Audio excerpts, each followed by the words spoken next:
Hey, fourth graders, happy Thursday. I hope you guys are doing well. I really miss all of you. And I'm excited to read the next chapter of Wonder. This chapter is actually one of the longer ones we've read so far. So yesterday we read that August was at his friend Christopher's house.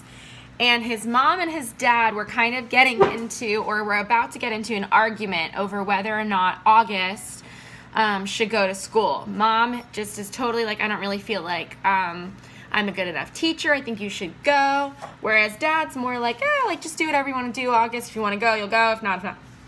And August was feeling kind of two ways at the end. One way he was, one of the ways he was feeling was like he wasn't ready. And the other way, those are my dogs.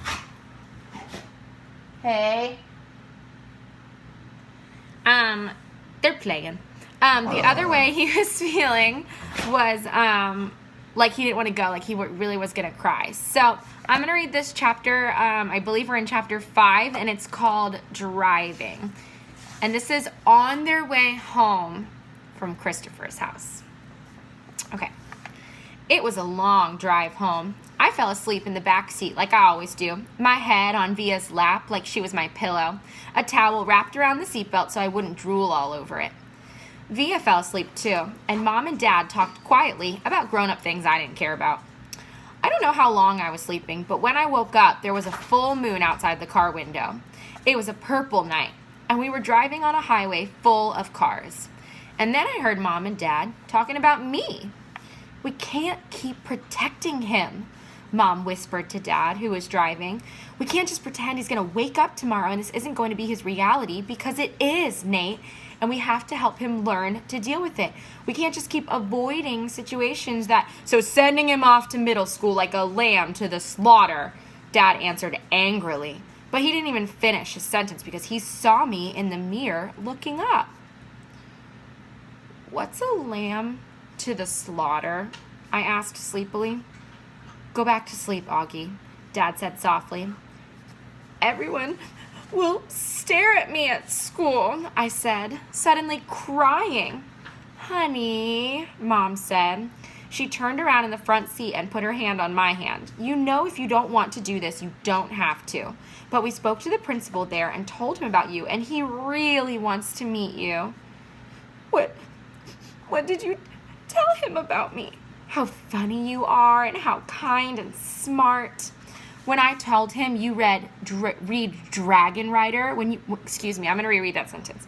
When I told him you read Dragon Rider when you were 6, he was like, wow, I've got to meet this kid. Did you tell him anything else? I said. Mom smiled at me. Her smile kind of hugged me. I told him all about your surgeries and how brave you are, she said. So he knows what I look like? I asked. Well, we brought pictures from last summer in Montauk, Dad said. We showed him pictures of the whole family and that great shot of you holding that flounder on the boat. You were there too? I have to admit, I felt a little disappointed that he was a part of this. We both talked to him, yes, Dad said. He's a really nice man. You would have liked him, Mom added. Suddenly, it felt like they were on the same side. Wait! So when did you meet him? I said. He took us on a tour of the school last year, said Mom. Last year? I said. So you've been thinking about this for a whole year and you didn't tell me?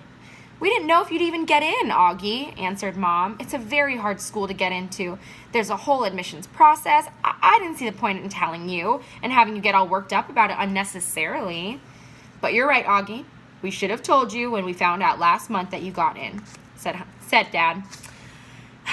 In hindsight, sighed Mom, yes, I guess. Did that lady who came to the house that time have something to do with this? I said, the one that gave me the test. Yes, actually, said Mom, looking guilty. Yes. You told me it was an IQ test, I said. I know. Well, that was a white lie, she answered. It was a test you needed to take to get into the school. You did very well on it, by the way. So you lied, I said. A white lie? But yes, sorry, she said, trying to smile. But when I didn't smile back, she turned around in her seat and faced forward. What's a lamb to the slaughter? I said. Mom sighed and gave Daddy a look. I shouldn't have said that, Dad said, looking at me in the rearview mirror. It's not true. Here's the thing. Mommy and I love you so much. We want to protect you in any way we can. It's just sometimes we want to do it in different ways. I don't want to go to school, I answered, folding my arms. It would be good for you, Augie, said Mom. Maybe I'll go next year, I answered, looking out the window. This year would be better, Augie, said Mom. You know why? Because you'll be going into 5th grade, and that's the first year of middle school for everyone. You won't be the only new kid. I'll be the only kid who looks like me, I said. I'm not going to say it won't be a big challenge for you, because you know better than that, she answered.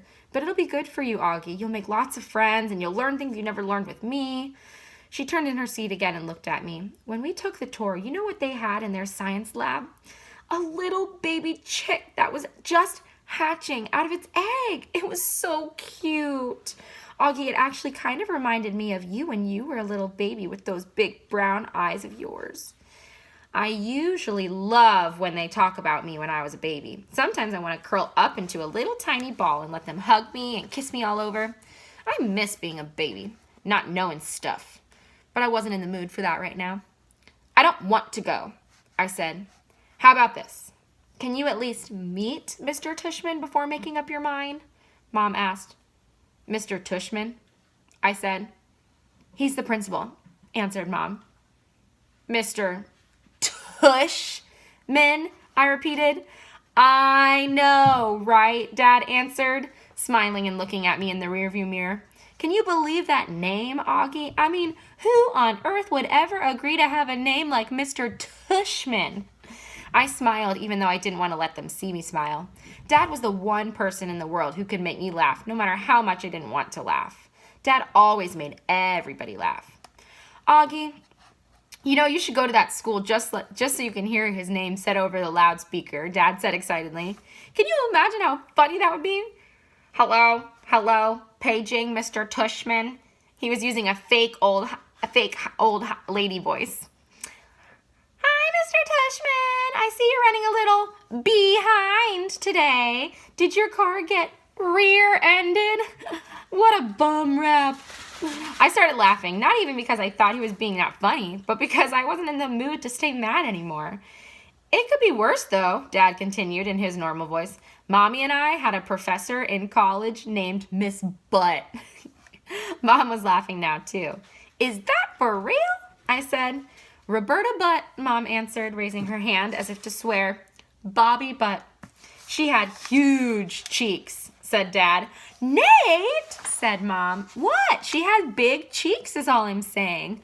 Mom laughed and shook her head at the same time. Hey, I know, said Dad excitedly. Let's fix them up on a blind date. Can you imagine? Miss Butt, meet Mr. Tushman. Mr. Tushman, here's Miss Butt. They could get married and have a bunch of little tushies. Poor Mr. Tushman, answered Mom, shaking her head. Augie hasn't even met the man yet, Nate. Who's Mr. Tushman? Via said groggily. She had just woken up. He's the principal of my new school. All right, that is chapter 5. I think that chapter starts out really serious, but it's so funny at the end. I love Augie's sense of humor. We're going to go ahead and just stop there for today. I want you to just kind of respond in the comments with a reaction that you have as a reader. Do you like it? Do you not like it? Did you think the chapter was funny? What are your thoughts as a reader? And Augie kind of changes a tone. In the beginning, he's like, I am not going to school. And at the end, he tells Via, Mr. Tushman is the principal of my new school. Explain in the comments why you think his tone changed in the chapter. Bye, 4th graders. See you tomorrow.